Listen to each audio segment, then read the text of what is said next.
தமிழ் அமிதமாக பொழியுது குமுதமே, கண்டென்ட்டாக பொழியுது ஹவுஸிலே, பிக் பாஸ் ஹவுஸிலே, கலர் கலரா பொழியுது ஹவுஸிலே, பிக் பாஸ் ஹவுஸிலே. ரஜினி சாரே போன்ல கூப்பிடும்போது கதையும் வச்சுக்கிட்டு நான் வந்து ரஜினி சாரை மிஸ் பண்ணுவேன். விஜய் சாருக்கு 2 கதை சொல்லி அதை மிஸ் பண்ணுவேன். 2 கதையும் நான் கொஞ்சம் ஃபோக்கஸ் பண்ணியிருந்தேன்னா 2மே நடந்திருக்கும். அஜித் சாரை வச்சு ஷூட்டிங் போக வேண்டியது. 7ஆம் தேதி ஷூட்டிங், 3ஆம் தேதி அதை மிஸ் பண்றேன். தீனா இவ்வளவு தொலைச்சவனுக்கு பிக் பாஸ்ல இருந்து நான் வெளியே வந்தது வருத்தமாக இருக்கேன். திவாகர் இருக்காரு இல்லையா, அவர் தான் எல்லா கேமராவையும் ஆக்கிரமிப்பு பண்ணிக்கிறாரு, கூட இது பாரியை சேர்த்துக்கிறாரு. இதுக்கு நடுவில் நான் போய் பண்ணணும் எப்படி இப்ப யோசிச்சு ரொம்ப, ஏன்னா நான் என்ன பண்ணாலும் அவர் வந்து நின்றுவார். நீங்க வந்து எலிமினேட் ஆகும்போது அது ஒரு அன்ஃபேரா தானே வெளியில தெரியுது. இல்ல சார், இப்ப ஃபர்ஸ்ட் வீக்ல பிக் பாஸ் பெரிய எதிர்பார்ப்போட வருது. எலிமினேஷன் யாருன்றத நீங்க ஒரு யாரும் தெரியாத ஒரு ஆளை பண்றீங்க. நான் யாருன்னு சொல்ல வேண்டாம். ஒண்ணு அவங்க அப்பனா நான் என்னன்னு ஒரு எக்ஸ் ஒய்ன்னு வச்சுங்களேன், அங்க இருக்காங்கல்ல, அவங்கள வெளியே அனுப்புறது பெரிய விஷயமா, பிரவீன் காந்தியை வெளியே அனுப்புறது பெரிய விஷயம். நான் இது வரைக்கும் விஜயை பார்க்க முயற்சி பண்ணதே இல்லை. அவங்களா கூப்பிட்டா போவேன், நான் போய் கேட்க மாட்டேன். ஏன்னா நான் அந்த முடிவு எடுத்துட்டேன். வாழ்க்கையில் எதையும் நீ தேடி போகாதே, அது வரும். எது வந்தாலும் அக்செப்ட் பண்ணிக்க. அங்க போய் லவ் கண்டென்ட் பண்ண ட்ரை பண்ணீங்களே அரோரா கிட்ட, நம்ம லவ் இதுதான் சார், இதுல இருந்து அப்படியே ஸ்டார்ட் பண்றது தானே. அப்படி நீங்க இப்ப இந்த கண்டென்ட்டை நான் ஸ்ட்ரைட்டா வந்து சொல்ல முடியாதுல்ல, அப்படியே கொஞ்சம் கொஞ்சமா போய் அப்புறம் அவளை குரு சுஷியா மாத்திருக்கேன், அவளை சிஷியா மாத்திருக்கேன். இதுதான் நம்மளோட பிளான். அது ஆனா அது இன்னொரு வழக்கமா நீங்க இப்ப சொன்ன சேரன் சார், ரஞ்சித் சார் எல்லாம் போகும்போது அவங்க பெரும்பாலும் இந்த மாதிரி பெண்கள் அப்பா மாதிரியான ஒரு ரோலை வந்து எடுத்துக்கலாம். இப்ப லாஸ்ட்லியா வந்து சேரன் அப்பா மாதிரி நீங்க போகும்போது அவரு கல்யாணம் ஆகி 2 பொண்ணு இருக்குதுங்க, எனக்கு கல்யாணமே ஆகலையே, நான் எப்படி என்ன அப்பான்னு கொண்டு வர முடியும்? Good good good good good good good good good good Saubhagya home and kitchen appliances. உங்கள் லெஜண்ட் சரவணாவில் தீபாவளி பரிசாக பவனுக்கு ரூபாய் 1200 தள்ளுபடி. ஆச்சி ராயல் குலோப் ஜாமுன் பேக்ஸ், 1 வாங்கினால் 1 இலவசம். குமுதம் நேயர்களுக்கு வணக்கம். நான் உங்கள் இளையராஜா. இன்றைய நமது சிறப்பு நேர்காணலுக்கு சிறப்பு விருந்தினராக இயக்குனர் பிரவீன் காந்தி அவர்கள் நம்மோடு இணைந்துள்ளார். அவரை நிகழ்ச்சிக்கு வரவேற்போம். வணக்கம் சார். வணக்கம். வணக்கம். எப்படி சார் இருக்கீங்க? நல்லா, ரொம்ப நல்லா இருக்கேன் சார். எப்பவுமே நல்லா இருக்குன்னு சொல்லுவேன், இந்த வாட்டி ரொம்ப நல்லா இருக்குன்னு சொல்ல வேண்டியதா இருக்கு. ஏன்னா எப்பவுமே உங்களை பரபரப்பான சில நேர்காணல்கள்ல சந்திச்சிருக்கோம். இந்த தடவை பிக் பாஸ்ல நீங்களே கலந்துகிட்டு வந்திருக்கீங்க. முதல்ல இந்த எலிமினேஷன் இது எப்படி சார், நீங்க வெளியேற்றப்பட்டீங்களா இல்ல வெளியேறினீங்களா, இதை எப்படி பாக்குறீங்க? அதுக்கு முன்னாடி ஒரு பாட்டுல இருந்து ஆரம்பம். ஓகே. ஏன்னா குமுதம்ங்கிறது நான் பிறந்ததுல இருந்து பார்த்தது. ஓகே. அந்த குமுதத்தை மதிச்சு கும்மி அடிக்கிற பிக் பாஸையே சேர்த்து ஒரு பாட்டு. ஓகே. அமுதமாக பொழியுது குமுதமே, அமுதமாக பொழியுது குமுதமே, தமிழ் தமிழ் அமுதமாக பொழியுது குமுதமே, கண்டென்ட்டாக பொழியுது ஹவுஸிலே, பிக் பாஸ் ஹவுஸிலே, கலர் கலரா பொழியுது ஹவுஸிலே, பிக் பாஸ் ஹவுஸிலே அப்படின்ட்டு இன்னைக்கு யங்ஸ்டர்ஸுக்கு வந்து நீங்க எங்க சோசியல் மீடியா போனாலும் அந்த கண்டென்ட்டை பத்தி நல்லதும் கெட்டதுமான ஒரு பட்டிமன்றம் தான் போயிட்டு இருக்கு. பட்டி பாக்குற லெவலுக்கு பட்டிமன்றம் போயிட்டு இருக்கு. என்னன்னா சார், நம்மளை அமிச்சதெல்லாம் ஒரு மேட்டரே இல்லை சார். ஏன்னா நானே நிறைய முறை வாழ்க்கையில சும்மா என் தோல்வியை உட்கார வச்சுட்டு சுத்தினோம் நான். ஓகே. அது எனக்கு அது சாதாரண விஷயம். ஏன்னா நியாயமா நான் யாரெல்லாம் வச்சு டைரக்ட் பண்ணிருக்கணும்னா ரஜினி சாரை வச்சு பண்ணிருக்கோம். ஆஃப்டர் ரட்சகன் ஜோடி. ஏன்னா ரஜினி சாரு நம்ம கிட்ட ஜோடி படம் மேடம் லதா மேடம் பார்த்துட்டு என்னை வாழ்த்து சொல்றாரு அதுல இருக்கிற ஒரு சீனுக்காக. அடுத்த முதல்வர் இவரு தான் அப்படின்னு அப்ப சொன்னேன் 99ல். அதை லதா மேடம் பார்த்துட்டு என்ன ரஜினி சார்கிட்ட சொல்லி ரஜினி சார் எனக்கு ஃபோன் பண்ணி சொன்னாரு. அப்ப நான் ரஜினி சாருக்கு கதை வச்சிருக்கேன். இது இல்லாம ரட்சகன் படம் பார்த்துட்டு அவர் வந்து நான் பண்ண வேண்டிய படம்னாரு ரஜினி சார். படம் பார்த்துட்டு, ரட்சகன் படம் பார்த்துட்டு. ஸோ ரஜினி சாரே போன்ல கூப்பிடும்போது கதையும் வச்சுக்கிட்டு நான் வந்து ரஜினி சாரை மிஸ் பண்ணுவேன். விஜய் சாருக்கு 2 கதை சொல்லி அதை மிஸ் பண்ணுவேன். அது எந்த டைம் சார்? அது வந்து ஜோடிக்கு பிறகு ஜோடிக்கு அப்புறம் ஜோடியோட நடுவுல அடுத்த படம் என்னன்னு ட்ரை பண்ணும்போது அவருக்கு சப்ஜெக்ட் சொல்றேன். அப்புறம் கரெக்ட், ஜோடிக்கும் ஸ்டாருக்கும் நடுவுல 2 கதை சொல்றேன். 2மே அவருக்கு பிடிச்சது. ஒன்னு வந்து மதர் இந்தியான்னு டைட்டில், இன்னமும் அவர் ஞாபகத்துல வச்சிருப்பாரு. அப்புறம் வந்து இன்னொன்னு வந்து அவரும் அரவிந்த் சாமியும், இவர் சார் வந்து தூக்கு தண்டனை, விஜய் சார் வந்து தூக்கு தண்டனை கைதி மாதிரி, அவர் வந்து அரவிந்த் சாமி அட்வொகேட் மாதிரி. அவர் கதை ஒன்று சொன்னா அதுவும் அவருக்கு ரொம்ப பிடிச்ச கதை. ஸோ இந்த 2 கதையும் நான் கொஞ்சம் ஃபோக்கஸ் பண்ணியிருந்தேன்னா 2மே நடந்திருக்கும். அஜித் சாரை வச்சு ஷூட்டிங் போக வேண்டியது. 7ஆம் தேதி ஷூட்டிங், 3ஆம் தேதி அதை மிஸ் பண்றேன். தீனா இவ்வளவு தொலைச்சவனுக்கு பிக் பாஸ்ல இருந்து நான் வெளியே வந்தது வருத்தமாவா இருக்கும், வலியாவா இருக்கும். அதுங்களே நீங்க பண்ண வேண்டியது, நான் பண்ண வேண்டிய படம். அது மீன்ஸ் கதை இல்ல, நான் ஸ்டார் படத்தை அஜித் சாரை வச்சு பண்ண வேண்டியது. அஜித் சாரை வச்சு பண்ண அந்த கால் ஷீட் தான் முருகதாஸ் சார். அப்படியே 7ஆம் தேதியில இருந்து அது ஷூட் ஆரம்பிக்குது. டக்குன்னு ஏதோ ஒரு என்னை பத்தி ஒரு தவறான விஷயத்த அஜித் சார் கிட்ட சொல்லிடுறாங்க. அஜித் சார் அதை நம்பி என்ன பண்ணிடுறாங்க, முடிவெடுத்துடுறாங்க. எனக்கு யார் அசிஸ்டன்ட் யாருன்னு கேட்குறேன். இது மாதிரி முருகதாஸ்ன்னு, முருகதாஸ் ஒர்க் பண்ணாரு. நான் பரவாயில்லன்ட்டு அதை பெருசாக எடுத்துக்காம உடனே பிரசாந்தை போயிட்டு பிரசாந்தை வச்சு நம்ம ஸ்டார்ட் பண்றோம். ஸோ இதெல்லாம் இழந்தவன் நான் அன்னைக்கு பார்த்த விஜயோ திரு விஜயோ, அன்னைக்கு பார்த்த திரு அஜித் இன்னைக்கு இல்லை. அன்னைக்கு அவங்க நான் சாதாரணமா போய் சந்திப்பேன், கதை சொல்லுவேன். இன்னைக்கு அவங்க வேற எங்கேயோ இருக்காங்க. பெரிய சூப்பர் ஸ்டார்ஸ் 2 பேருமே பெரிய ஆளுங்கல்ல, இன்றைய இளைஞர்களுக்கு முன்னாடி. அவங்களே நான் மிஸ் பண்ணிட்டு உட்காந்தவன். எனக்கு பிக் பாஸ்ல ஒரு லாஸ், பிக் பாஸ் ஒரு லாஸ். அதோட துள்ளல்னு ஒரு படம் நீங்களே ஹீரோவா பண்ண இல்ல, அது ஒரு அனுபவம். ஆனா நான் சொல்றது எல்லாமே பெருசு இல்ல. நான் கொஞ்சம் ஃபோக்கஸ் பண்ணியிருந்தா ரஜினி சார். ஏன்னா ஐஸ்வர்யா ராய்க்கு ஜோடி கதை சொல்லி ஜோடிய அவங்க பண்ண போய் அப்புறம் கண்டு கொண்டேன்ல வந்து ராஜீவ் மேனை புடுங்கி நான் வந்து இதுவாயிட்டேன். ஸோ நான் நினைச்சிருந்தா அந்த கதையே ரஜினிகாந்த் சாரும் ஐஸ்வர்யா ராயும் தான் காம்பினேஷன். நான் சொல்றது 2000 ஆஃப்டர் ஜோடி. கொஞ்சம் நான் ஃபோக்கஸ் பண்ணி ரஜினி சார்ட்ட சொல்லியிருந்தேன்னா கதை வந்து ஃபுல் அண்ட் ஃபுல் அமெரிக்காவில் நடக்கிற கதை. அமெரிக்கா இந்தியர்களை, பாகிஸ்தான் தீவிரவாதிங்க அமெரிக்கால இருக்கிற இந்தியர்களை காலி பண்ண பிளான் பண்றாங்க அப்படின்னு கதை கண்டென்ட். இப்படி இதெல்லாம் பண்ணிட்டு சொதப்பிட்டு நான் இப்ப பிக் பாஸுக்குள்ள நுழைஞ்சு ஒரு வாரத்துல நானே ஜாலியா வெளியே வர்றத எல்லாரும் என்ன சொல்றாங்க, என்ன இருந்தாலும் சார் உங்களை ஒரு வாரத்துல அடப்பாங்களா, அதை எதிர்பார்த்தீங்களா? நீங்க எலிமினேட் ஆயிடுன்ற எதிர்பார்த்தீங்க? ஆமா சார், எனக்கான போட்டியாளர் அங்க இல்ல.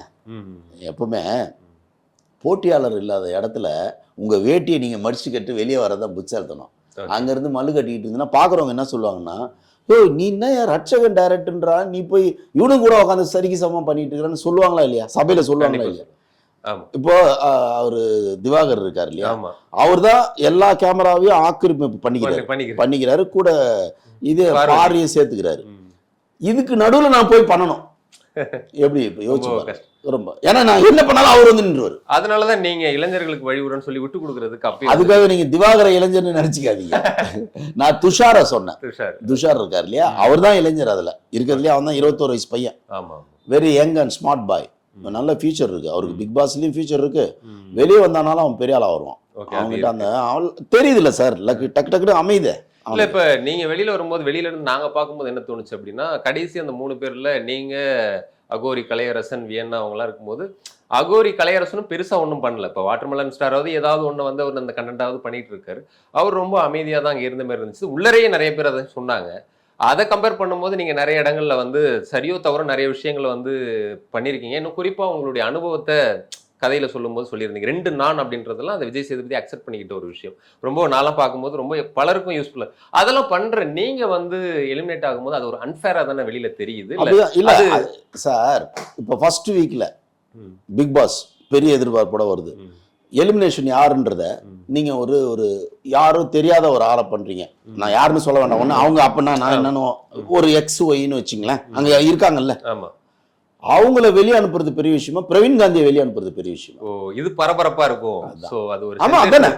அவர் ஷோல ஓப்பனிங் என்ன சொல்றாரு, இங்க எதுவும் நடக்கும், எப்படி நடக்கும், எதிர்பாராததை எதிர்பாருங்கள் அதானே.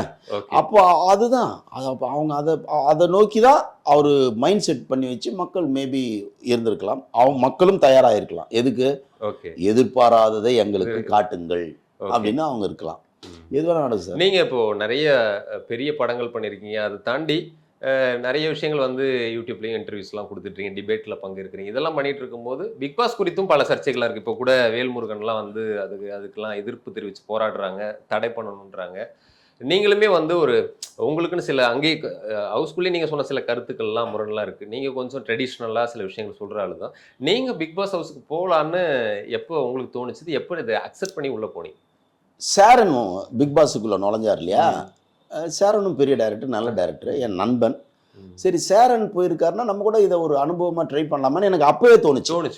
சேரனை பார்த்தோன்னே தோணுச்சு. சேரன், ஸ்நேகன், சரவணன் சார், நிறைய பேர் போகும்போது நமக்கு நண்பர் ரஞ்சித் எல்லாம் போகும்போது நமக்கு தோணுச்சு, சரி ஓகே ஃபைன் நம்ம கூட அப்படின்னு. ஆனால் நான் அதுக்கு முயற்சி பண்ணல. நான் முயற்சியே பண்ணல. ஏன்னா நான் வாழ்க்கையில் நான் ஒரு 4 வருஷத்துக்கு முன்னாடி ஒன்று நான் முடிவு பண்ணிட்டேன், எதையுமே முயற்சி பண்ணக்கூடாது. வந்தா செய், நீயா போவாத. இப்போ விஜய்க்கு இவ்வளோ சப்போர்ட் பண்ணுறேன்ல, நான் இது வரைக்கும் விஜயை பார்க்க முயற்சி பண்ணதே இல்லை. அவங்களா கூப்பிட்டா போவேன், நான் போய் கேட்க மாட்டேன். ஏன்னா நான் அந்த முடிவு எடுத்துட்டேன். வாழ்க்கையில் எதையும் நீ தேடி போகாதே, அது வரும். எது வந்தாலும் அக்செப்ட் பண்ணிக்கோ. உனக்காக படைக்கப்பட்டு தான் ஒவ்வொருத்தருக்கும் சொல்றேன், திருப்பி எனக்கு இல்லை உங்களுக்கும். உனக்காக இந்த உலகம் படைக்கப்பட்டு உனக்காகவே எல்லாம் தரப்பட்டுக்கிட்டே இருக்கு. நீ ஏன் அவசரப்படுற? நீ ஏன் உனக்கு இது வேணும்னு கேட்குற? உனக்கு இதோட பெருசு கூட தரலாம். நாம இவ்வளவுன்னு சின்னதை கேட்குறோம், பெருசு காத்துக்கிட்டு இருந்தா என்ன பண்ணுவீங்க? நீங்களே இல்ல எனக்கு இது போதும்ட்டு 2 பாக்ஸ் இருக்கு, ஓகே, நீங்க அவசரப்பட்டு சின்ன பாக்ஸை கேட்குறீங்க, எடுத்துக்கிறீங்க. உங்களுக்கு பெரிய பாக்ஸ் காத்து இருக்கு. எல்லாருக்கும் சொல்றேன் நான். அது மாதிரி நான் முடிவு பண்ணிட்டேன். அப்படி இருக்கும்போது எனக்கு ஒரு நண்பர் கூப்பிட்றாரு, ஒரு பையன், சார் இந்த மாதிரி பிக் பாஸுக்கு பேசினா ஓகே சொல்லுவாங்க சார், நான் பேசிட்டோமான்னு கேட்குறாரு. நைஸ் பண்ணுங்க அப்படின்னு அவர் கேட்குறாரு. அவங்களும் இமீடியட்டாக ஓகேன்ட்டாங்க. இன்டர்வியூ போகிறோம். 2 இன்டர்வியூல நான் இதை சொன்னேன், சார் நான் அவங்க என்னன்னா டிபேட் பிரவீன் காந்தி எதிர்பார்க்குறாங்க. டிபேட்டில் நான் ஒரு காரசாரமாக பேசுவேன்ல, ஏன்னா அது அரசியல் மக்களுக்காக பேசுறது. ஓகே, அதில் அப்படி தான் இருக்கணும், கருத்துக்களை பதிவு பண்ணணும். நான் அங்கே சொன்னேன், சார் நான் அதை விட நான் வேற ஒன்று ட்ரை பண்ண போகிறேன். ஃபிலாசபி நான் நிறைய கற்றுக்கிட்டேன், எனக்கு வாழ்க்கை நிறைய கற்றுக் கொடுத்துருக்கு. இதை யங்ஸ்டர்ஸுக்கு சொல்லிக் கொடுக்கணும். நான் யங்ஸ்டர்ஸ் தான் என்னுடைய டார்கெட். அதை நான் பிக் பாஸை யூஸ் பண்ணிக்கலாமா, அதுக்கு தான் நான் வரேன்னொன்னே, அது எப்படி சார், யார் சார் சொல்கிறதெல்லாம் கேட்பாங்க அப்படின்னாங்க. இன்னைக்கெல்லாம் யாரும் அட்வைஸ்லாம் பண்ணால் யாருக்கும் பிடிக்கலையே சார். ரஜினி சார் கூட என்ன சொன்னார் ஒரு ஸ்டேஜில், நான் குடி மட்டும் இல்லைன்னா நான் என்னென்னமோ சாதிச்சிருப்பேன்னு சொன்னார், பல விஷயங்கள் பண்ணியிருப்பேன்னு. அதுக்கு நிறைய பேர் கமெண்ட், எல்லாத்தையும் முடிச்சுட்டு இப்போ சொல்கிறீங்களே சார் அப்படின்ட்டு. அப்போது அது மாதிரி இது யார் சார் ஏற்றுக்குவாங்க? இல்லை சார், சொல்ல வேண்டியது என் கடமை. ஓகே, அவங்க கேட்குறவங்க கேட்கட்டும், கேட்காதவங்களை பற்றி நம்ம வந்து அவங்க அனுபவத்தில் எடுத்துக்கிறாங்க. நம்ம சொல்ல வேண்டியது கடமை சார். திருவள்ளுவர் ஏன் 1300 எழுதணும்? 2000 வருஷத்துக்கு முன்னாடி ஏன் எழுதணும்? அவர் அனுபவிச்சுட்டு அவரே போயிருக்கலாமே. அது கடமை. ஒவ்வொருத்தருக்கும் இந்த மண்ணுக்கு வந்ததுக்கு அப்புறம் அட்லீஸ்ட் ஒரு மரமாவே வச்சுட்டு போகணுன்றதான் கான்செப்ட். அப்போ நான் ஒன்றை கற்றுக்கிருந்திருக்கேன். வாழ்க்கையை ஈஸியாக்குறது எப்படி, சுலபமாக ஜெயிக்கிறது எப்படி, இந்த ஜெயிக்கிறது தோக்கிறத கூட தள்ளி வைங்க, நீ வாழ்றது எப்படி, வாழ்ந்தியா நீ முதல்ல வாழ்ந்தியா? எங்க முதல் கேள்வி, வாழ்ந்தியா நீ? இந்த பணக்காரன், நான் கார் வச்சிருக்கேன், என்ன காரில் வச்சிருக்கேன், இந்த செல்ஃபோனை தூக்கி இப்படி வைக்கிறது, இதெல்லாம் விடு. நீ 2 லட்ச ரூபா காரில் கையில் வச்சிருப்ப, மொபைல் சீன் போடுவேன். உன் காரில் பெரிய காரில் வந்து இறங்குறத 6 நடிச்சு காட்டுவேன். நீ சந்தோஷமா இருக்கியா? வாழ்றியா? நீ கார்ல இருக்கிறியா, உனக்குள்ள இருக்கியா? இப்படி வந்துட்டேன் நான். ஓகே, இதை அக்செப்ட் பண்ணிக்கிட்டாங்களா? இதை நீங்க ப்ளே பண்ணலாம். இது சொன்ன உடனே சார் பண்ணுங்க சார். ஒருத்தர் கேள்வி கேட்டார், இன்னொருத்தர் என்ன சொன்னாருன்னா, சார் அவரு நான் இதெல்லாம் லவ்வும் சொல்றேன், லவ்லி இதேமா நான் பேச போறேன், கல்யாணத்தை பத்தியும் பேச போறேன். இந்த டாபிக் தான் உங்களுக்கு நான் இது வரைக்கும் சொல்ல, உங்களுக்கு சொல்றேன். ஒரு பெண்ணை நீ காதலித்து கல்யாணம் பண்றதுக்கு முன்னாடி நீ தகுதியானவனா மாறு. ஒரு பொண்ணை ஹேண்டில் பண்றது சாதாரண விஷயம் இல்லை சார். நீங்க அழகா இருந்தா போதாது. நிறைய பேர் என்ன குவாலிட்டி நினைக்கிறான்னா, அழகா இருந்தா போதும், சம்பாதிச்சா போதும், பொண்ணை கல்யாணம் பண்ணிக்கலாம், எவளுக்கு வேணா ப்ரப்போசல் பண்ணணும். நீ தகுதியை வளர்த்துக்கணும். ஒரு பொண்ணை நீ அவ்வளவு சாதாரணமா ஹேண்டில் பண்ண முடியாது. பெரிய டாஸ்க் இருக்கிறதுலே பெரிய டாஸ்க் தெரியுமா? ஒரு பொண்ணை நீ உன் கூட சந்தோஷமா வச்சுக்கிறது. தலையெழுத்து இருக்கிறது இல்ல, சந்தோஷமா அவங்களும் இருந்து நீயும் அவங்க கிட்ட இருந்து சந்தோஷத்தை எடுக்கிறது இருக்குல்ல, பெரிய டாஸ்க். நான் அடிச்சு சொல்றேன், யாருமே இல்லை சார். எல்லாரும் பணத்தை காட்டி வச்சிருக்காங்க. ஓகே, பிரிஸ்டீஜ் நான் யார் தெரியுமா அப்படின்னோன்னா, என் ஹஸ்பண்ட் வந்து சோன்சோ அதுல இருக்காங்க. ஆனா சந்தோஷமா இருக்காங்கன்னா இல்லை. சோ அத நீங்க சொல்லி கொடுக்கலாம். நான் சொல்லி கொடுக்கலான்னு இருந்தேன். இதெல்லாம் நான் இன்டர்வியூல சொன்னது. ஓகே. யாருக்குமே தெரியல சார், வாழ தெரியல சார். அப்போ என்ன கேட்டாங்க, நீங்க வாழ்றீங்களா சார்னு கேட்டார். இந்த கேள்விதான் எனக்கும் வந்துச்சு. நல்லா வாழ்ந்துட்டு இருக்கு சார், இப்போ நான் ஒரு பொண்ணை லவ் பண்ணிட்டு இருக்கேன்னு சொன்னேன். இப்போ ஒரு பொண்ணை லவ் பண்ணிட்டு இருக்கேன். அப்போ கல்யாணம் பண்ண மாட்டேன் சார். என்ன சார் இது லாஜிக்கே புரியலையே அப்படின்னாரு. ஏன் லவ் பண்ணால் கல்யாணம் பண்ணணும்னு யார் சொன்னது உங்களுக்கு? லவ் பண்ணால் கல்யாணம் பண்ணணும்னு நாங்கள் லவ்வராக கண்டினியூ பண்ணோம். அப்புறம் எனக்குள்ள ஏதோ ஒரு இன்சிடென்ட்ல எங்கள் 2 பேருக்குள்ள ஒரு சின்ன ஒரு புரிதல் வந்து இதுவாச்சு. அந்த ஒரு சந்தேகம், ஒரு இப்படி இருக்குமோன்ற எண்ணெல்லாம் தொடர்ந்து வந்து பிரேக்கப்லாம் இல்லை, ஒரு நீ உன்னை செய்யாதன்றா அவங்க செய்கிறாங்க. அந்த செஞ்சதுனால என்ன ஆகுதுன்னா அது ஒரு ஒரு 2 பேருக்குள்ள ஒரு சின்ன அவர்ஷன் வருது. அப்போ நாங்கள் டிசைட் பண்ணிட்டோம், இனிமேல் லவ்வர் இல்லை, குரு சிஷ்யே போ. நம்ம அப்படியே காலம் பூரா இருப்போம், குரு சிஷ்யே. அந்த உறவுக்கு மாறி. ஆமா, குரு சிஷ்யே. நீ என்ன வேணா பண்ணிக்கோ, நீ யாரு கூட வேணா பேசிக்கோ. உனக்கு தெரியாதா உன்னை பாதுகாக்கணும்னு? எல்லா பொண்ணுக்கும் தெரியுமா தெரியாதா சார்? தெரியும். இது பண்ணா தப்புன்னு தெரியுமா தெரியாதா? தெரியும். அப்ப அதை ஏன் ஆம்பளை நோண்டிக்கிட்டே இருக்கணும்? நீங்க ஒரு பெண்ணை கண்ட்ரோல் பண்ண வேண்டாம் நம்ம சார். அவங்கள ஃப்ரீயா விடுங்க சார், ஃப்ரீயா விடுங்க. அவங்க சிலதை உங்களுக்கு கத்துக் கொடுப்பாங்க, ஒரு பெண்ணை ஒருத்த ஹேண்டில் பண்ணிட்டானா அவன் உலகத்தையே ஹேண்டில் பண்ணலாம் சார். அதான் சார் மேட்டர். அதுதான் சார், பெண்ணை ஃப்ரீயா விட்டுறோம், அவங்க நம்மளை கட்டுப்படுத்தணும்னு நினைக்கிறது, நம்மள ஒரு இது நம்ம ஒரு ஆண் என்ன பண்ணணும், அவங்களும் அந்த புரிதலுக்குள்ள நுழையணும். அவங்களும் புரிதல், நம்ம வாழணும்னு வரணும், வம்புக்கு வரக்கூடாது, வாழ வரணும். ஸோ நீங்க 2 பேரும் ரொம்ப பேசிக்கிட்டே இருக்கணும் சார். இதுல என்ன தெரியுமா சார், உறவு பேசிக்கிட்டே இருக்கணும் சார். ஏன்னா அவ்வளோ இருக்கு சார். உங்களுக்கு அடிப்படையில் பெண் வந்து இப்போ நம்ம பயாலஜி வேற, அவங்க பயாலஜி வேற. நாம ஓரளவுக்கு மன ரீதியாக ஒரே மாதிரி இருப்போம். ஆனால் ஒரு பெண் சந்திரனை பேஸ் பண்ணதுன்னு சொல்லுவாங்க. அதனால தான் பெண்ணை சந்திரனோட ஏன் நம்ம ஒப்பிடுறோம்னா, பெண் சந்திரத்தன்மை அது குறையும் வளரும், குறையும் வளரும். ஸோ பெண்ணோட மனம் வந்து, அதனால தான் கடலை கூட வந்து இது பண்ணிடலாம், பெண்களுடைய மனசை புரிஞ்சிக்க முடியாதுன்னுலாம் சொல்கிறதுக்கு அடிப்படை காரணம் என்னென்னா, அவங்களுடைய பயாலஜியை பார்த்தீங்கன்னா உங்களுக்கு தெரியும் நான் என்ன சொல்ல வரேன்னு. பயாலஜி அவங்களுக்குள்ள மாற்றங்கள் ஏற்பட்டு 15 நாள் இப்படியும் 15 நாள் இப்படியும் ஒரு 3 நாள் அப்படியும். ஸோ அவங்க வந்து மன ரீதியாகவும் உடல் ரீதியாகவும் நிறைய அவங்களுக்கு பிரச்சனை வந்துக்கிட்டே இருக்கு. ஓகே. ஸோ அவங்க திடீர்னு எரிச்சலாக இருப்பாங்க. ஏன் எரிச்சல் அவங்களுக்கே தெரியாது, எரிச்சலாக இருப்பாங்க. அந்த எரிச்சலில் வார்த்தை வந்து விழும். அதை புருஷன் புரிஞ்சுக்கணும். ஓகே, புரிஞ்சுக்கிட்டு ஓ பாவம் அப்படின்னு நீங்கள் அதுக்கேற்ற மாதிரி நடந்துக்கணும். திடீர்னு அது பாஸ்தை காட்டும், என்னடா இப்போதான் பேசிட்டு போறேன்னா அது பயாலஜி இல்ல. இது திருமணம் மாதிரியான ஒரு கமிட்மெண்ட்டுக்குள்ள இது சாத்தியமா? நீங்க இப்போ சொல்றீங்க பிரிஞ்சிட்டோம், அப்புறம் குரு சிஷ்யனா அந்த உறவு குரு சிஷ்ய மாறி, அந்த மாதிரி ஒரு கணவன் மனைவிக்குள்ள அப்படி உறவை மாத்திக்க முடியாது. மாத்திக்கிட்டாதான் நல்லது. நீங்க இந்த புருஷன் பொண்டாட்டி ஆதிக்கம் செலுத்ததை தயவுசெய்து வெளியே போடுங்க. ஆதிக்கம் பாதிக்கும், ஒரே வேட், ஆதிக்கம் பாதிக்கும். 2 பேரும் வாழ வந்திருக்கீங்க. திருமணம் என்பது வாழ்வதற்காக ஏற்படுத்தப்படும் ஒரு அற்புதமான நிகழ்வு, விழா. அதை நீங்க வாழ்ந்தீங்களா, இல்ல அடுத்தவங்க முன்னாடி புள்ள பொத்து உடனே உங்களை கேட்பான் புள்ள பொத்துட்டியான்னு, எந்த ஸ்கூல்ல படிக்க வைக்கிறேன்னு கேட்பான். இதெல்லாம் நான் இன்டர்வியூல சொன்ன டயலாக். அதுக்காகவே நீங்க ஒரு பெரிய கான்வென்ட்டை தேடி காசு அதுக்காக ஓடுவீங்க. அதுல உனக்கு திருப்தியா? ப்ரெஷர். ஓகே, சமுதாயத்துக்காக நீ பண்ணாத, சந்தோஷத்துக்காக பண்ணு. ஓகே ஓகே, சமுதாயத்துக்கு பண்ணாத. உனக்கு பிடிச்சிருக்கா?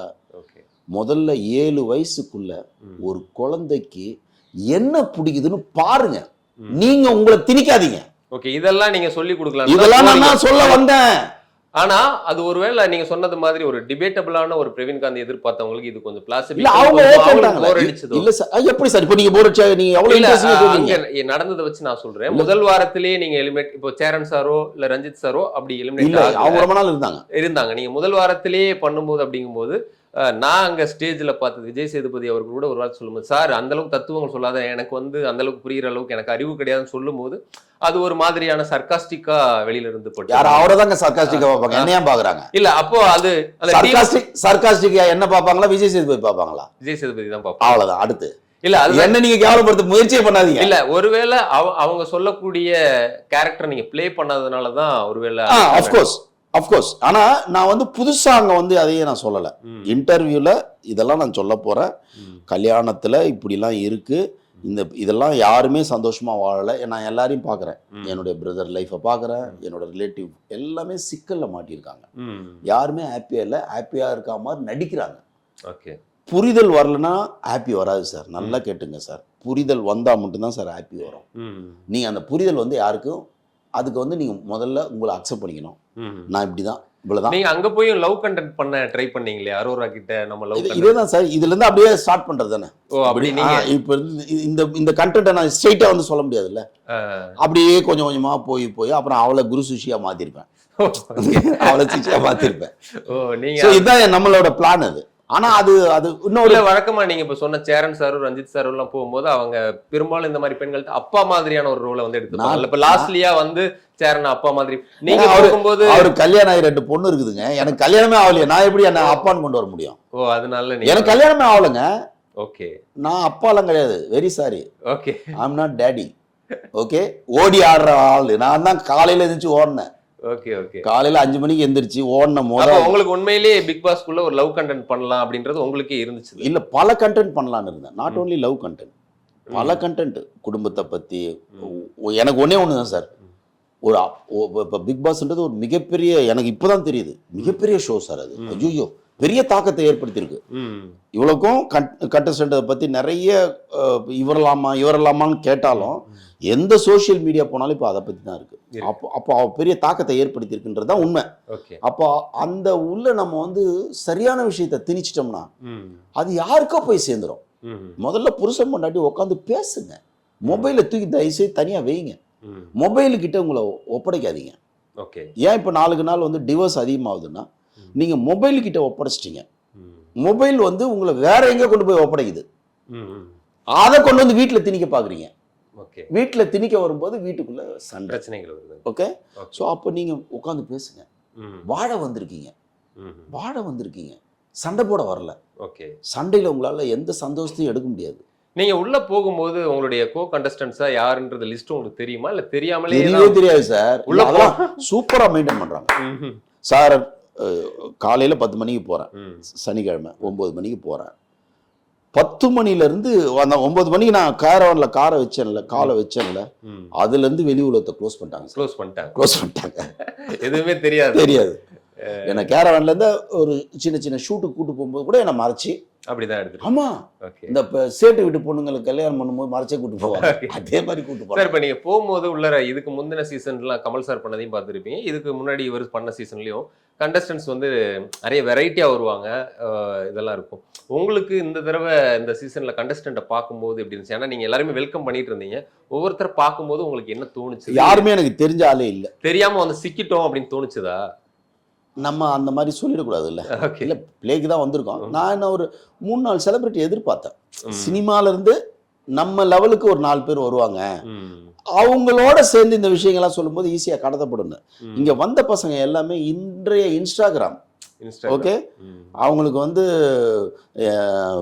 தங்கம் வந்து எத்தனை கிராம்ன்ற கூட தேவையில்லை, இன்ஸ்டாகிராம் தான் அவங்களுக்கு தேவை. ஓகே. அந்த மாதிரி மனோநிலை. அதே மாதிரி பாத்தீங்கன்னா யூடியூப், அதுல ஃபேமஸ் ஆனவங்க அங்க வந்து நிக்கிறாங்க. நான்லாம் அதெல்லாம் பார்த்து மீன்ஸ் எனக்கு தேவையில்லைன்றதுனால நான் இந்த மாதிரியான இதெல்லாம் நான் பாக்குறதே இல்லை. ஸோ பார்த்தா எல்லாமே புதுசா வருதுங்க. அதுங்க நான் அப்படியே பாக்குறேன். Okay okay okay. பார்த்தா சபரி எல்லாரையும் தெரிஞ்சு வச்சிருக்கான். சபரின்னு ஒரு பையன் இருக்காரு இல்லையா, அவரு எல்லாரையும் தெரிஞ்சு வச்சு. ஏன்னா ஐ திங்க் இஸ் பிஸி சீரியல்ல இருக்கிறதுனால அவருக்கு எல்லாரையும் தெரியுது. அதே மாதிரி வரவன் வந்து உண்மையிலேயே தெரிஞ்சில்ல, ஹாய் மச்சான் அப்படின்னு வந்து கட்டிப்பிடிக்கிறான். ஓகே. அப்புறம் அவனுக்கே குத்துறான் நாமினேஷன்ல. எனக்கு அதெல்லாம் கொஞ்சம் ஒரு புது அனுபவமா இருந்தது. ஏன்னா நம்ம மச்சான்னு சொல்லிட்டதுக்கு அப்புறம் அவனுக்கு துரோகத்தை நம்ம நினைக்கவே மாட்டோம். அப்படியே நம்ம இருந்தோம். நம்ம அப்படிதானே. அப்படிதான். இங்க பார்த்தா மச்சான் முதல் குத்தம் வச்சான் பாரு மச்சான் தான். ஓகே. எனக்கு அதெல்லாம் பார்க்கும்போது கொஞ்சம் சரி ஓகே கேம்னு எடுத்துக்கிறோம். நான் அதை சொல்லி வரல. நான் இன்டர்வியூல சொன்னது என்னன்னா, நான் வேற ஒண்ணு சொல்ல போறேன்னு தெரியல. நான் என்ன நினைக்கிறேன்னா, பிரவீன் காந்திய வெளியே அனுப்பிச்சதுனாலதான் இன்னைக்கு பிக் பாஸ் பரபரப்பா சென்சேஷனலா இருக்கோ, அதுக்குதான் என்ன வந்து அனுப்பிட்டாங்களோ. அப்படி ஒண்ணு உருவாச்சுன்னா ஐ எம் ஹாப்பி. ஓகே. என்னால பிக் பாஸ் வந்து என்னால திருப்பி பெரிய வார்த்தை சொல்லக்கூடாது. நம்ம நீங்க கிளம்பும் போது யாரையுமே கிட்ட அலோ பண்ணல, நான் வந்து தோக்கல, எதுக்கு வரீங்க அப்படின்ற மாதிரி பேசிட்டு வரும்போது வெளியில இருந்து பார்க்கும்போது ரொம்ப விரக்தியில கிளம்புற மாதிரி ஒரு தோற்றத்தை கொடுத்துச்சு. உண்மையிலேயே அந்த தோல்வி அக்செப்ட் பண்ணிக்க முடியாம அப்படி பேசிட்டு வந்தீங்களோ? நான் தோக்கல, சக்தியில வந்தேன் சார், விரக்தியில வரல, சக்தியில வந்தேன். அது இன்னொன்னு நீங்க சொன்னது, நான் அங்கேயும் இருக்கேன் இங்கேயும் இருக்கேன், நான் ஒரு ஸ்பேஸ்ன்னு சொன்னதும் விஜய் சேதுபதியும் அதை வந்து கேட்டிருந்தாரு. நீங்க போனதுக்கு பிறகு வந்து உட்கார்ந்து கூட போயிட்டு இங்க இருப்பாரோ அப்படின்ற மாதிரி எல்லாம் பேசியிருந்தாரு. என்ன சார் பிலாசபி அது? என்னன்னா சார், ஸ்பேஸ் அப்படின்னா இப்போ இந்த பில்டிங்கை நான் தட்டி விட்டேன்னு வச்சுக்கோங்களேன், இந்த மேல் தளத்தை நான் தட்டிட்டேன்னா இது அப்படியே ஒட்டுமொத்தமாக கனெக்ட் ஆகிடும். அப்போ எங்கே பார்த்தாலும் இதோட கனெக்டிவிட்டி தான். இது ரெண்டே கிடையாது, நல்லா யோசிச்சுங்க. இந்த ஸ்பேஸ் வந்து 2 இல்லை, ஆனால் சூரியன் 2 இல்லை, 2 லட்சம் சூரியன் இருக்கு. ஓகே, எல்லாமே எத்தனையோ இருக்கு, ஆனால் ஸ்பேஸ் மட்டும் ஒன்னே ஒன்று இருக்கு. இந்த ஸ்பேஸ் வந்து ஒரு உணர்வுல இருக்கு. ஸ்பேஸ்ன்றது நல்லா கேட்டுங்க, அதை நீங்க பார்க்க முடியாது, உணரத்தான் முடியும். இந்த உணர்வு மனிதனுக்கு மட்டுமே சாத்தியம். நான் தான் அதுன்னு நாய் உணராது, சிங்கம் உணராது, பூனை உணராது. மனிதனுடைய 6வது அறிவு மட்டும்தான் உணரும். இதைத்தான் மகாபாரத பகவத்கீதையில சொல்லப்பட்டிருக்கிறது. ஆத்ம ஞானம்னு இதுக்கு பேரு. நானே அதுவாக இருக்கிறேன். கிருஷ்ணர் அதை தான் டிக்ளேர் பண்றாரு, நானே அதுவாக இருக்கிறேன்னு. அவர் வந்து இப்ப நான் அதுக்காக நான் கிருஷ்ணன் இல்லை, அதை உள்வாங்க ஆரம்பிச்சிருக்கேன். நான் குழந்தை, அதுக்கு கிருஷ்ணன்றது தெய்வம், அதை நம்ம அதோட எல்லாம் சேர்த்துட்டு டக்குனு கிண்டல் போடுவானுங்க. அவர் ரெப்ரசன்ட் பண்றாரு. நான் அவர் பேசுறாரு பாத்தீங்களா, அவர் நான் சொல்றது இதைத்தான். இது இல்லாத இடமே இல்லை.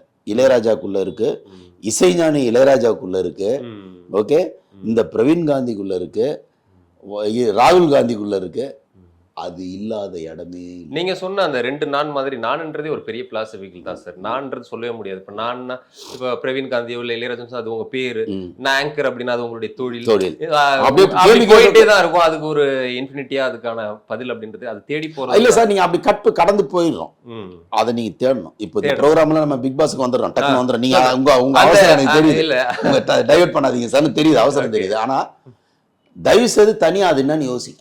ஓகே, தயவுசெய்து இந்த சேனலை ஒரு லட்சக்கணக்காக பார்ப்பாங்க, அவங்க எல்லாமே அது எல்லாம் இன்ஃபினிட்டியா இருக்கு, அப்புறம் போகாதீங்க. அது என்னது, அது என்னது? டெய்லி ஒரு 10 நிமிஷம் ஸ்பெண்ட் பண்ணீங்கன்னா உங்க வாழ்க்கை ஈஸியாகும். இல்லைன்னா டஃப்பா இருக்கும். ஈஸி ஆயிடுங்க. இப்போ எனக்கு மரண பயம் இல்லை, எவ்வளவு பெரிய விஷயம். சௌபாக்யா ஹோம் அண்ட் கிச்சன் அப்ளையன்சஸ். உங்கள் லெஜண்ட் சரவணாவில் தீபாவளி பரிசாக பவனுக்கு ரூபாய் 1200 தள்ளுபடி. ஆச்சி ராயல் குலோப் ஜாமுன் பேக்ஸ் 1 வாங்கினால் 1 இலவசம்.